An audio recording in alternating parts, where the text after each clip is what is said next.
எல்லாருக்கும் வணக்கம். இன்னைக்கு மகளிர் தினம்.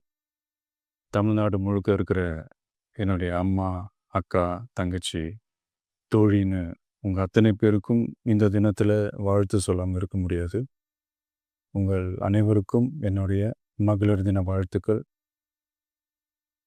சந்தோஷம் தானே! பாதுகாப்பா இருந்தா தானே சந்தோஷத்த உணர முடியும்.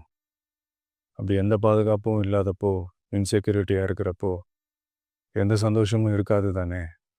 அப்படின்னு நீங்க நினைக்கிறது எனக்கு புரியுது. என்ன செய்ய? நீங்க, நாம எல்லாருமா சேர்ந்து தான் இந்த திமுக கவர்மெண்ட்டை தேர்ந்தெடுத்தோம்.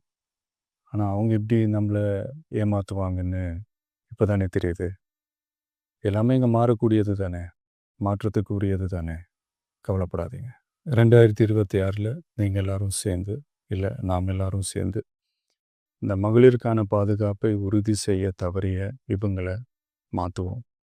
அதுக்கு இந்த மகளிர் தினமான இன்னைக்கு நாம் எல்லாருமா சேர்ந்து உறுதியேற்போம். ஒன்று மட்டும் சொல்கிறேன், எல்லா சூழ்நிலையிலும் உங்களுடைய ஒரு மகனா, அண்ணனா, தம்பியா, தோழனா உங்களோட நான் நிற்பேன். நன்றி, வணக்கம்.